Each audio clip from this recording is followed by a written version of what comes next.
છે કે જ્યારે 16 શણગાર સજીને માની આરાધના કરવામાં આવે છે અને આ 9 દિવસ દરમિયાન અવનવા શણગાર કરવાનો મોકો મળે છે, અવનવી સ્ટાઇલ અપનાવવાનો મોકો મળે છે. કોસ્ચ્યુમ, ઓર્નામેન્ટ્સ બધું જ અવનવું હોય છે, પરંતુ જો હેરસ્ટાઇલ પ્રોપર ના હોય તો બધી જ મહેનત પર પાણી ફરી વળે છે. અને એટલા માટે જ આ વખતે નવરાત્રિમાં કઈ હેરસ્ટાઇલ ટ્રેન્ડમાં છે, કયા હેર કલર ટ્રેન્ડમાં છે, જાણીશું હેર એક્સપર્ટ હેતલ સુથાર પાસેથી. ચાલો જાણી લઈએ નવા ટ્રેન્ડ. તો નવરાત્રી 2025માં આ વખતે હેરસ્ટાઇલમાં શું ટ્રેન્ડિંગ છે, હેર કલર કયા ટ્રેન્ડિંગ છે, એ જાણવા માટે આપણે પહોંચી ગયા છીએ HS હેર સ્ટુડિયો અને અત્યારે આપણી સાથે છે ક્રિએટિવ ડિરેક્ટર હેતલ સુથાર. હેતલ, સંદેશમાં આપનું સ્વાગત છે. Thank you Dipali, thank you so much. Hetal, અમારા વ્યુઅર્સ એ જાણવા માંગે છે કે 2025 નવરાત્રીની ધૂમ અત્યારે તૈયારીઓ ચાલી જ રહી છે. અમારા વ્યુઅર્સ પણ એની તૈયારીઓ કરી રહ્યા છે. તેમને હેર કલરને લઈને કન્ફ્યુઝન છે કે કયા પ્રકારના હેર કલર કરવા, તો આ વખતે ટ્રેન્ડમાં કયા કલર છે? ઓકે, ટ્રેન્ડિંગ હેર કલરની વાત કરું તો જે રીતે તમે જોયું કે અત્યારે નવરાત્રિની ધૂમ ચાલી રહી છે, તો ડેફિનેટલી અમારા ત્યાં બી હેર કલરની ધૂમ ચાલી જ રહી છે. ટ્રેન્ડિંગ હેર કલરની હું વાત કરું તો બહુ બધા ટ્રેન્ડિંગ હેર કલર્સ છે, like Moka, brown. But Navratri એક એવો તહેવાર છે જે રંગબેરંગી ફેસ્ટિવલ્સ અને લાઇટ્સ તમને જોવા મળતી હોય છે. ઇવન આપણે જોઈએ તો આઉટફિટ્સ બી એટલા કલરફુલ જોવા મળતા હોય છે. તો આ નવરાત્રિમાં ટ્રેન્ડિંગ હેર કલર બી એટલા ટ્રેન્ડિંગમાં છે જે કલરફુલ હોય છે. ઓકે, એટલે આ જે હેર કલર કરેલા છે એ એકદમ કલરફુલ અત્યારે લાગી રહ્યા છે, જે પરફેક્ટ નવરાત્રિના જે કોસ્ચ્યુમ હોય છે તેની સાથે મેચ થતા જોવા મળી રહ્યા છે. તો આપણે એકવાર સ્ટાઇલ કરીને બતાવી દેશો? શ્યોર.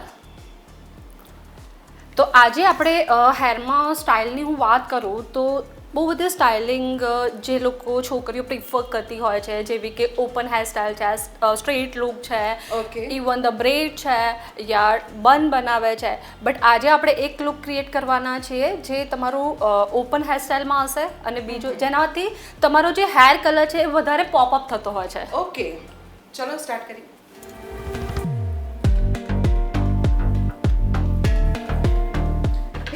જે આ કલર આપણે જોવા મળી રહ્યો છે, કહીશું કે યંગસ્ટર્સમાં કદાચ આ કલરનો, આ સ્ટાઇલનો વધારે ક્રેઝ હશે? યસ, ડેફિનેટલી દીપાલી, યંગસ્ટર આ કલર વધારે પ્રિફર કરે છે.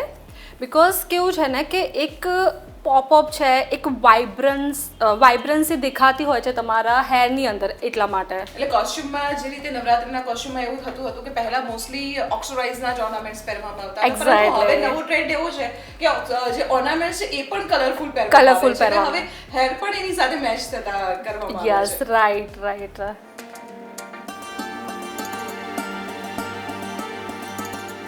આ હેરસ્ટાઇલને કેરી કરવી પણ કદાચ ઈઝી લાગે છે. બહુ જ ઈઝી હોય છે. ઇવન આ હેરસ્ટાઇલ કેવું છે કે ગરબા રમતી વખતે સમટાઈમ્સ તમારા કર્લ્સ ઓપન બી થઈ જાય છે ને, તો બી એક તમારો નવો look, trendy and messy look મળતો હોય છે, એ બી બહુ સુપર લાગતો હોય છે.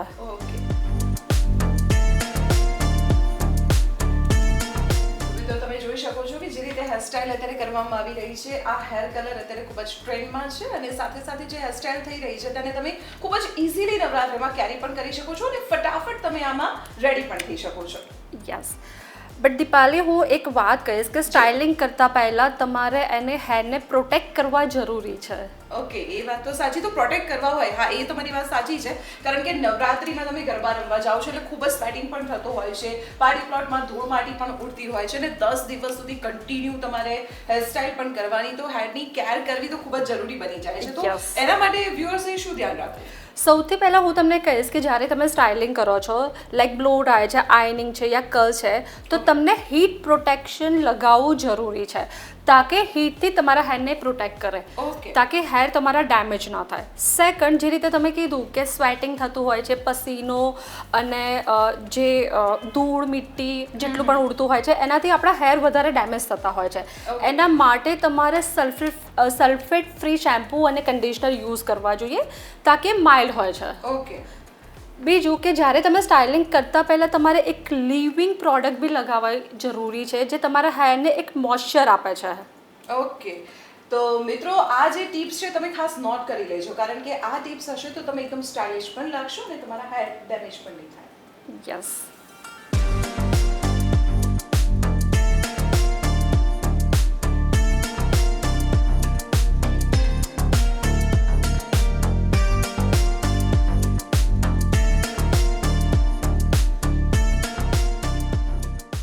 તો આ વખતે નવરાત્રિમાં ટ્રેન્ડિંગ ટ્રેન્ડિંગ હેર કલર કયા છે એ તો આપણે જાણી લીધું, પરંતુ જો તમારે ફટાફટ ઇઝી અને સરળતાથી હેરસ્ટાઇલ કરવી છે અને તેને તમે સરળતાથી કેરી પણ કરી શકો તેવી હેરસ્ટાઇલ કરવી છે, તો તેના માટે આપણી સાથે હેરસ્ટાઇલ એક્સપર્ટ નિકિતા સુથાર પણ જોડાઈ ગયા છે. નિકિતા, આજના યંગસ્ટર છે કે વર્કિંગ વુમન છે, એ લોકોની એક સમસ્યા એ છે કે કામ પતાવીને ફટાફટ રેડી પણ થવું છે અને ફટાફટ ગરબા રમવા પણ જવું છે. હેરસ્ટાઇલ એક એવો પ્રોબ્લેમ છે કે તેમાં ટાઈમ બહુ લાગતો હોય છે, તો અત્યારે ટ્રેન્ડી અને ખૂબ જ ઇઝી અને સરળતાથી કેરી કરી શકાય એવી હેરસ્ટાઇલ કઈ છે? અત્યારે મોસ્ટલી ગર્લ્સ એવું ઈચ્છતી હોય છે કે ઇઝીલી ક્વિક હેરસ્ટાઇલ થઈ શકે. આપણે અત્યારે કર્લ્સ કરેલા છે અને ઇઝીલી જે ક્વિક થઈ શકે એવી હેરસ્ટાઇલ આપણે અહીંયા જોઈએ. તો નિકિતા, તમારા વ્યુઅર્સને પણ બતાવી દો કઈ હેરસ્ટાઇલ કરવાના છો તમે. ચલો આવી આપણે સ્ટાર્ટ કરીએ.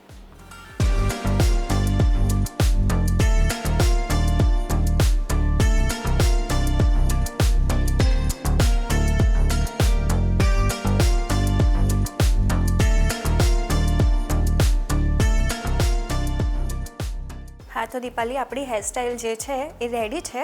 અત્યારે ખૂબ જ ટ્રેન્ડમાં છે. જે ક્લાયન્ટને ગરબા રમતી વખતે અહીંયા જે પસીનો થાય છે અને જે હેર આગળ આવતા હોય છે એનાથી બહુ જ ઇરિટેટ કરતું હોય છે, જે આપણને અહીંયાથી બ્રેડ કરી છે અને જે ઇઝીલી પાછળ જે છે